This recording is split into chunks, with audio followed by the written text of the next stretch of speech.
In 2003, I bought this little Rio Fuse MP3 player.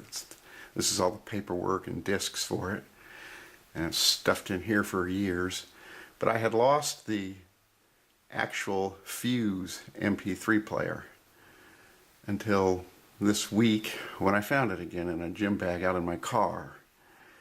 And I don't know when the last time I listened to it was, maybe 2007. So I'd used it for a couple years, not very often, and then lost it. I kept meaning to throw this stuff away, but I never did because I thought, well, maybe someday I'll find it. And sure enough, I did find it. Here it is. Today we're going to talk about this. It has some nice things, but it also has some kind of bad things. So this is a 128 megabyte player.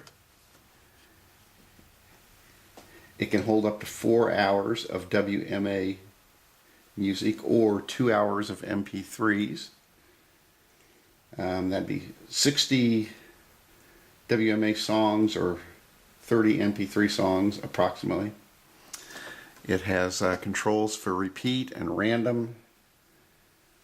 It's got an 18-hour battery life, 17 milliwatts power per channel, a little indigo backlights, monochromatic, and it plugs directly into your computer. It has an equalizer with 7 presets and bass and treble control.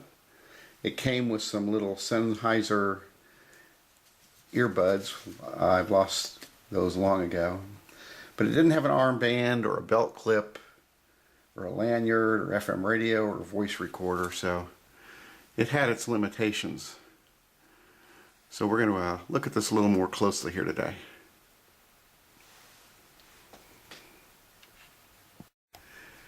Inside the packet were the standard miscellaneous paperwork you get.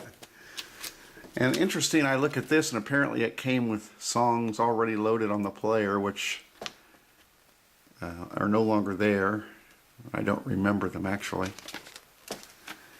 Then it came with the standard disc for things, and it looks like there's some other players on this disc too. The Kali and the Chiba.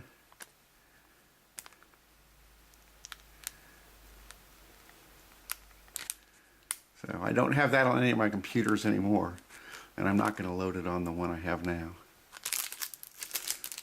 And it also came with a 2002 version of iTunes. I don't know which iTunes that would be. I never used it. I've never been on any iTunes or Apple product, so that's still sealed.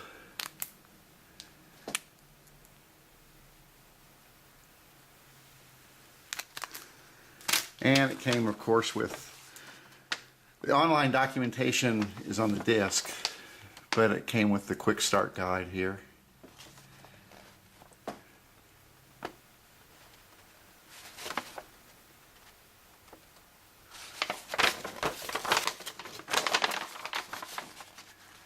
Not a lot to it.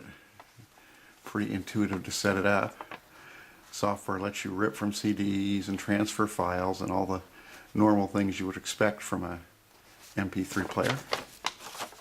I don't remember a lot about it. I don't remember using it in that respect. Obviously I got my songs on it somehow. I just don't remember doing it. One thing I do remember is that it was difficult to fit in the computer in a USB port because it's so big and fat. If you had any USB ports next to each other, it couldn't do it. And even this one, it lifts the laptop up off the table and bends the little adapter in there. The whole thing lifts up. So I do remember I had to take a little pigtail adapter to use it on the computer. Looking at it in detail here, we have the USB portion. We have the menu button right here. The little jog dial that controls everything. On the top we have the power button on the left and a lock feature, then your headphone jack. And here we have our battery compartment. And when I found this in my car, my battery had exploded and was a mess in there. And I did have to clean it out before it would work. In the back, just not much.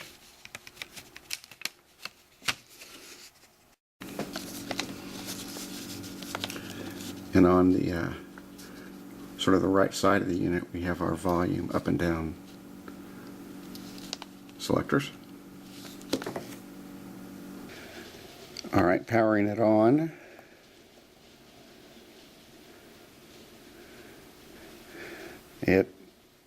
It's set to start at the last place I ended, and we can scroll through the dial at the bottom, or the information at the bottom. Right now it's on time and date.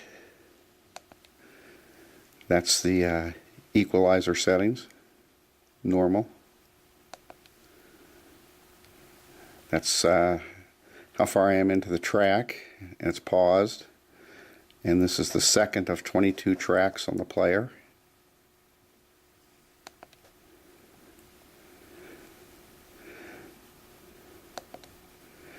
WMA, 159 kilobytes at track size of 5.2 megabytes. There's a volume is in the upper left and the battery life in the right.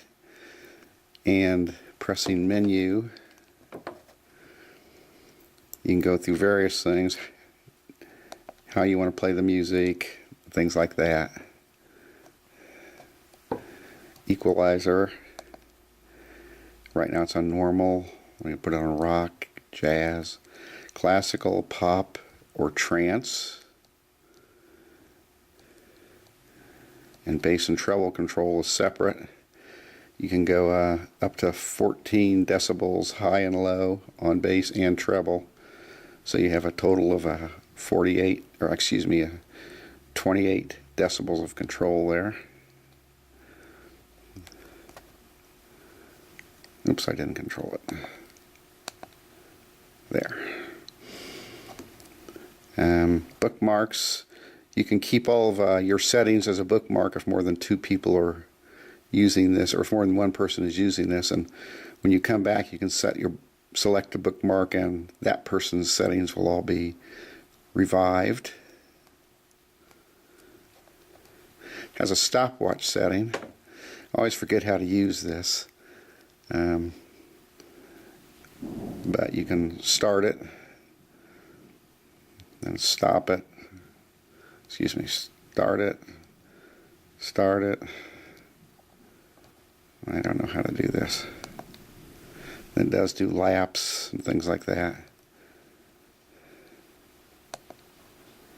So that was 0.7% higher than the first lap. Lap 2 was. So that does some things. I'm going to get out of the stopwatch. That confuses me. Settings. You have your playback settings. You can do shuffle and repeat. Oops, I didn't set it. Menu again. You always have to press the little jog dial in so that it saves your settings. If you don't, you're going to get that little X mark. And I don't like how you always have to go back to the menu. This is about the player. 2003. Rio Audio is apparently no longer in business. I tried to go download some firmware updates, and got some type of TV thing on it. So it's I filled 126 out of 120 megabytes with 22 tracks. So my tracks are probably more higher bit rate than they would have expected, I guess, because they don't have any on there. Let's see here.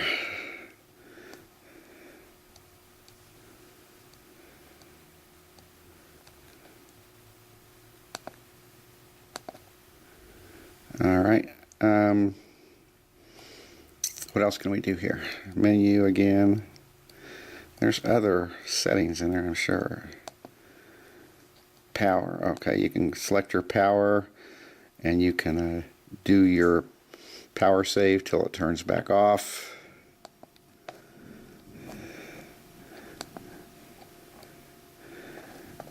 when it resumes at the current track and the current time code.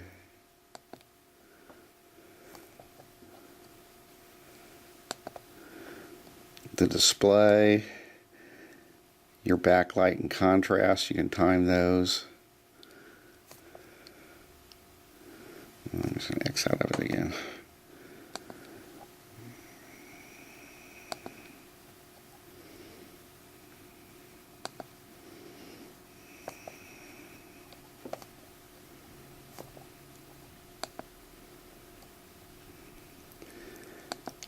Set your time and date.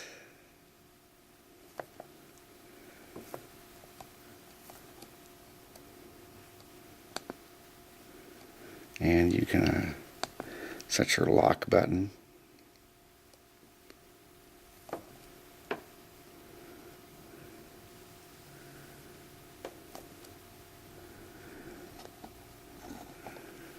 Of course, I think I might have mentioned you also have your lock button up here. Well, let's plug it into the speakers and see what it sounds like.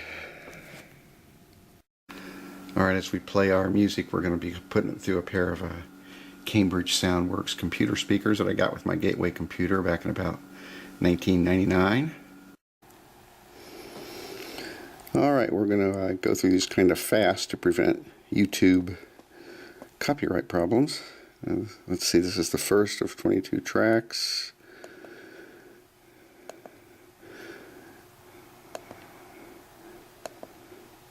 I've set the equalizer to rock for all these. None of the other equalizer settings are really appropriate.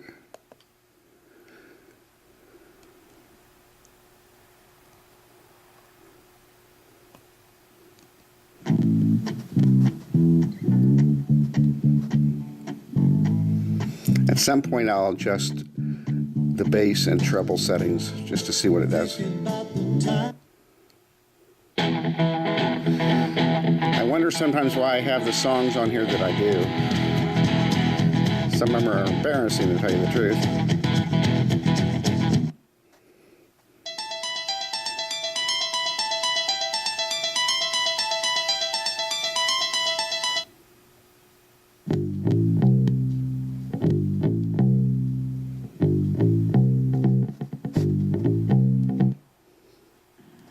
That was not a song.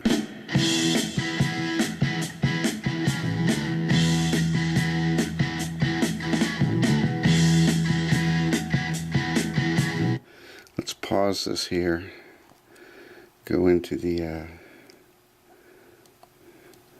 equalizer.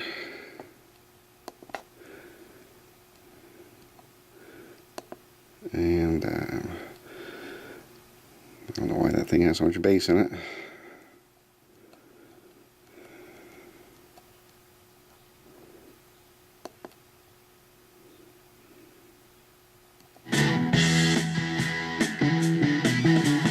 Get your motor running, head out on the highway.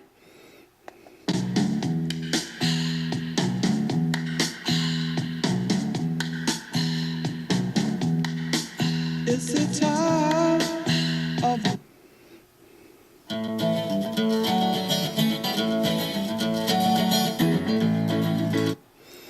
Let's go back to the equalizer.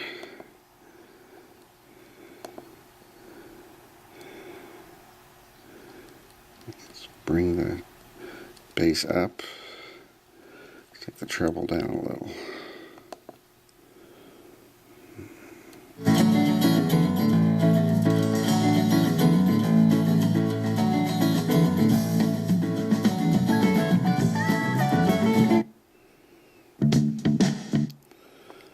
Let's go back to the equalizer and set things back to 0.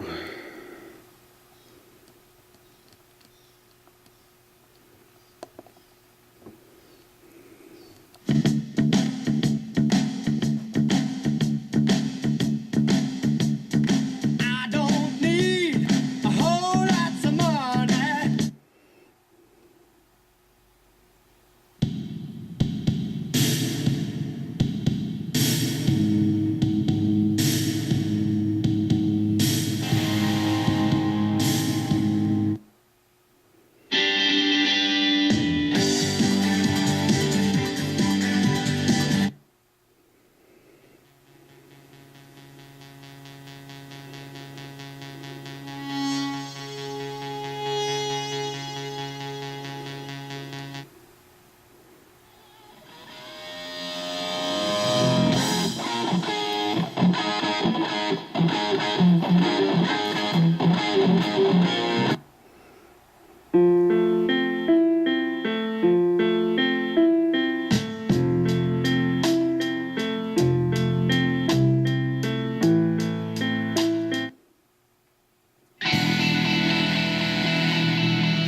I am just a poor.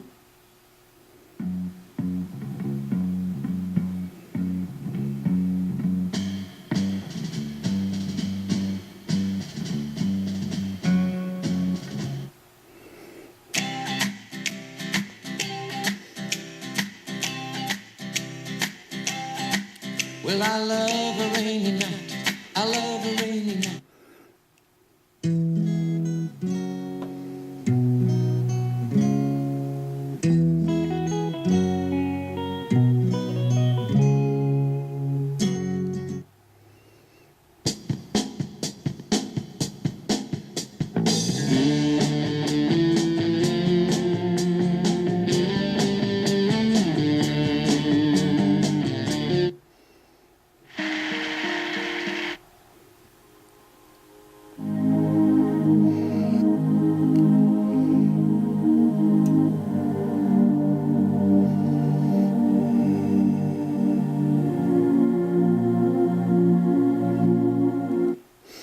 Well, alright, I think I worked through all of them. There's only 22 on here. So, that gives you an idea of what the sound is like, at least through the computer speakers anyway. And that's the 2003 Rio Fuse. Hope you enjoyed it. Thanks for watching.